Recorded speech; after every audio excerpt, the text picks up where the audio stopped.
150ഓളം ആളുകൾ ചേർന്ന് ഒരു തെറ്റും ചെയ്യാതെ ഒരു സ്ത്രീയെ നടു റോട്ടിലിട്ട് മർദ്ദിക്കുന്നു. അവസാനം ആ സ്ത്രീയുടെ ജീവനെടുത്തത് ഒരു 17 വയസ്സുകാരൻ. ഇന്ന് നമ്മൾ കാണാൻ പോകുന്നത് 2015 അഫ്ഗാനിസ്ഥാനിലുണ്ടായ ഒരു ഞെട്ടിക്കുന്ന സംഭവമാണ്. ഞാൻ Akku, welcome to Akku's view.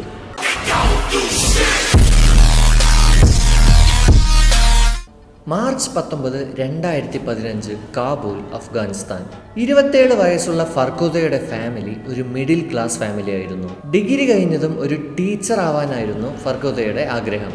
അതുപോലെ തന്നെ അവർ ഒരു ഖുർആൻ ക്ലാസ്സിലേക്കും പോകുന്നുണ്ടായിരുന്നു. 2 ദിവസത്തിൽ നൗറൂസ് ഫെസ്റ്റിവൽ ഉള്ളതുകൊണ്ട് വീട്ടിൽ കുറേ ജോലികളുണ്ട്. സോ ക്ലാസ് കഴിഞ്ഞതും പെട്ടെന്ന് തന്നെ വരണമെന്ന് ഫർഖുദയുടെ അമ്മ ആവശ്യപ്പെട്ടു. അങ്ങനെ ക്ലാസ് കഴിഞ്ഞ് വരുന്ന വഴി അവൾ സ്ഥിരം പ്രാർത്ഥിക്കാൻ കയറുന്ന പള്ളിയിൽ കയറി പ്രാർത്ഥിച്ചു കഴിഞ്ഞ് പള്ളിയിൽ നിന്ന് പുറത്തിറങ്ങുമ്പോൾ പള്ളിയുടെ ഫ്രണ്ടിൽ തന്നെ മോതിരങ്ങൾ, ചരടുകൾ, ഈ തായത്തുകളൊക്കെ വിൽക്കുന്ന ഒരാളെ ഫർഖുദ കണ്ടു. ആ ഒരാൾ കാരണമാണ് ഫർഖുദയുടെ ജീവിതം തന്നെ ഇല്ലാതെയാവാൻ പോകുന്നതെന്ന് അവൾക്കറിയില്ല. ഫർഖുദയെ കണ്ടതും ഒരു ദായത്ത് കാണിച്ച്, ഈ ദായത്ത് ധരിച്ചാൽ നിങ്ങൾക്ക് എല്ലാ സൗഭാഗ്യങ്ങളും വന്നു ചേരുമെന്ന് പറഞ്ഞ് ആ ദായത്തിനെ ഫർഖുദയ്ക്ക് വിൽക്കാൻ അയാൾ ശ്രമിക്കുന്നു. ഇസ്ലാമിലെ എല്ലാ നിയമങ്ങളും കർശനമായി പിന്തുടരുന്ന ഒരു കുട്ടിയായതുകൊണ്ട് ഫർഖുദ അത് സമ്മതിച്ചു കൊടുത്തില്ല. അതുമാത്രമല്ല, ഖുർആനിലെ ഉള്ള വരികളല്ലായിരുന്നു ആ തായത്തിൽ ഉണ്ടായിരുന്നത്. ഇസ്ലാമിക് റൂൾ അനുസരിച്ച് ഖുർആനിലുള്ള വരികളല്ലാതെ വേറെ ഒന്നും തന്നെ ഇങ്ങനെയൊന്നും ഉപയോഗിക്കാൻ പാടില്ല എന്നാണ്. അതുകൊണ്ട് തന്നെ ഇത് വിൽക്കുന്നത് തെറ്റാണ് ആൻഡ് ഇത് ഇസ്ലാമിന് വിരുദ്ധമായ കാര്യമാണ് എന്നും ഫർഖുദ അയാളോട് പറഞ്ഞു. ഇത് കേട്ട് അയാൾക്ക് ദേഷ്യം വന്നു. അവിടെ രണ്ടാൾ തമ്മിലും വലിയൊരു വാക്കുതർക്കമുണ്ടായി. ഇതെല്ലാം പോയി ആ പള്ളിയിലെ ഇമാമിനോട് പറയുമെന്ന് പറഞ്ഞതോടെ അയാൾക്ക് ഫർഖുദ തൻ്റെ കച്ചവടം പൂട്ടുമെന്ന് മനസ്സിലായി.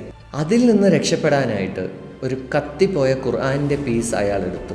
എന്നിട്ട് നീ എന്തിനാണ് ഈ ഖുർആൻ കത്തിച്ചതെന്ന് പറഞ്ഞ് അയാൾ നിലവിളിക്കാൻ തുടങ്ങി. ഫർഖുദയ്ക്ക് ഒന്നും തന്നെ മനസ്സിലായില്ല. അവിടെയുള്ള ആളുകളെല്ലാം വന്ന് ഇയാളോട് എന്താ കാര്യമെന്ന് അന്വേഷിച്ചു തുടങ്ങി. അതിനയാൾ, ഇവൾ നമ്മുടെ ഖുർആൻ കത്തിച്ചു, ഇവൾ ഇസ്ലാം വേഷമിട്ട് നടക്കുന്ന ഒരു സ്ത്രീയാണെന്നും പറയുന്നു. ഫർഖുദ പറയാൻ വരുന്നത് പോലും ആരും കേൾക്കാൻ തയ്യാറായില്ല. അങ്ങനെ ആദ്യ അടി ഫർഖുദയുടെ മുഖത്തിൽ പതിച്ചു. പിന്നീട് അവിടെ ഉണ്ടായിരുന്ന 150ഓളം ആളുകൾ ചേർന്ന് ഫർഖുദയെ മർദ്ദിക്കാൻ തുടങ്ങി. അതിലൊരാൾ ഫർഖുദയുടെ ഹിജാബ് വലിച്ചു കീറി.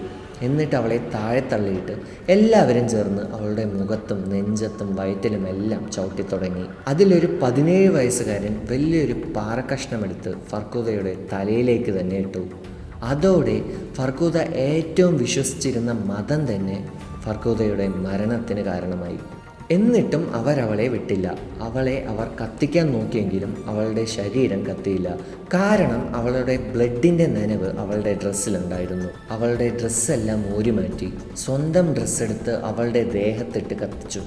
രാവിലെ ക്ലാസ്സിൽ പോയ അവളുടെ അമ്മയുടെ അടുത്തേക്ക് എത്തിയത് കത്തിക്കരിഞ്ഞ ശരീരമായിട്ടായിരുന്നു. എന്നാൽ അടുത്ത ദിവസം തന്നെ ഫർഖുദ ഒരു തെറ്റും ചെയ്തിട്ടില്ല എന്ന് അന്വേഷണത്തിൽ പുറത്തു വരുന്നു. ഇതറിഞ്ഞ ജനങ്ങൾ ജസ്റ്റിസ് ഫോർ ഫർഖുദ എന്ന് പറഞ്ഞ് ബോർഡും പിടിച്ച് റോഡിൽ ഇറങ്ങി തുടങ്ങി. ഫർഖുദയുടെ ശരീരത്തെ ഒരാണും കാണാനോ തൊടാനോ പാടില്ല എന്ന് പറഞ്ഞ് for the first time in Afghanistan history സ്ത്രീകൾ മാത്രം ചേർന്ന് ഫർഖുദയുടെ അവസാന ചടങ്ങുകൾ നടത്തി. ഗവൺമെൻറ് ജനങ്ങളുടെ പ്രൊട്ടസ്റ്റ് ഇങ്ങനെ പോയാൽ ശരിയാവില്ല എന്ന് പറഞ്ഞ് ഒരു ടീം ഫോം ചെയ്ത് ആ 150 പേരിൽ 30 പേരെ അറസ്റ്റ് ചെയ്യുന്നു. അതിൽ 18 പേരെ വെറുതെ വിട്ടു. കാരണം അവർക്കെതിരെ എവിഡൻസ് ഒന്നും കിട്ടിയില്ല. ബാക്കിയുള്ള 12 പേരിൽ 8 പേർക്ക് 16 വർഷം തടവ് ശിക്ഷയും 4 പേർക്ക് വധശിക്ഷയും ഗവൺമെൻറ് കൊടുത്തു. ആ 4 പേരിൽ ആ തായത്ത് കച്ചവടക്കാരനും ഉണ്ടായിരുന്നു, ആ 17 വയസ്സുകാരനും ഉണ്ടായിരുന്നു. പിന്നീട് ഈ 4 പേർക്ക് കൊടുത്ത വധശിക്ഷ 20 വർഷം തടവ് ശിക്ഷയാക്കി മാറ്റി. ആ 17 വയസ്സുകാരന് വയസ്സ് കാരണം കാട്ടി 10 വർഷം തടവും. ഈ ലോകത്ത് കുറ്റം ചെയ്യുമ്പോൾ മാത്രം ജാതി, മതം, പണം, സമയം, വയസ്സ് ഇതൊന്നും നോക്കില്ല. എന്നാൽ അതേ കുറ്റത്തിന് കൊടുക്കുന്ന പനിഷ്മെൻറ്റിന് മാത്രം ഇതെല്ലാം നോക്കി ഡിസ്കൗണ്ട് കൊടുക്കുന്നു.